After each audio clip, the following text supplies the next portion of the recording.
mal. Surtout si on s'imagine que c'est pas empilé ou que c'est pas les unes à côté des autres. C'est une trame.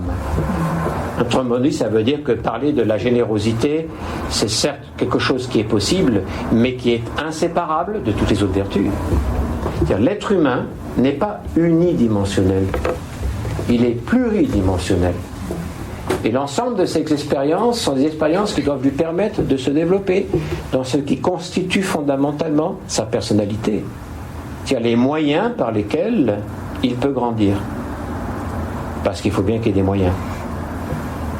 Les moyens spirituels sont les vertus. Autrement dit, c'est quelque chose qui ne se théorise pas. C'est quelque chose qu'on cherche à rencontrer, à comprendre de l'intérieur, comme par exemple la générosité. La générosité est une des vertus cardinales. La générosité, rares sont ceux qui l'ont atteint. Parce qu'il faut comprendre que toutes ces vertus sont comme des sommets.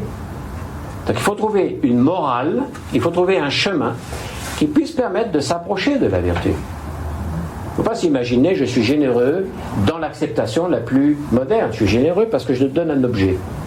Tiens. Ou je donne de l'argent. Tiens. Ou j'offre un cadeau.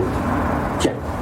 Ou d'un coup, je vais participer d'une mission humanitaire et ça va me passer quelques heures où je vais servir pour une cause humanitaire. Voilà. C'est la version qui est la version la plus basique de la générosité. Du point de vue spirituel, toutes les générosités, toutes les vertus ont une racine spirituelle. Toutes. Alors disons qu'elles ont toutes une racine mentale. Oui, ça veut dire que ça doit être réfléchi. La vertu doit naître dans notre mental. La conception de la vertu se passe dans le mental. Pas simplement affectivement. Parce qu'affectivement, on peut avoir une série d'attitudes que l'on pense être généreuses, mais qui ont des conséquences dramatiques. Parce que croyant bien faire est un acte, avec un acte généreux, je n'ai pas vu les conséquences que cela produit après, et qui peuvent être à l'envers de ce que je pensais être. Vous savez, il y a combien de gens qui sont franchement déçus d'avoir donné de l'argent dans des organismes dont on taira le nom, qui ont fait de grandes campagnes pour des aides humanitaires à l'étranger,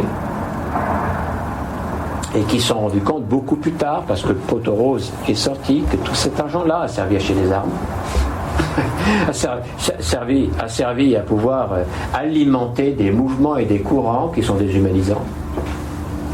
On se fait tromper. C'est pas suffisant d'avoir le cœur, l'affect. Ce qu'il faut avoir, c'est la lucidité. C'est pas suffisant d'avoir la foi. Il faut aussi qu'elle soit éclairée. C'est pas suffisant d'avoir l'élan généreux. Il faut comprendre ce qu'est la générosité comme un archétype.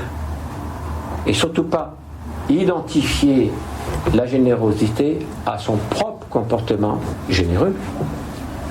Parce que c'est quelque chose qui doit s'atteindre, être atteint. Tout ce qui sont les vertus sont celles de l'esprit, ou sont spirituelles. Une vertu, c'est ce qui permet à une chose, quand je dis chose, c'est dans le sens large, d'arriver à son essence. Tout ce qui peut permettre qu'une chose, entre guillemets, puisse arriver à son épanouissement global, entier, est une vertu.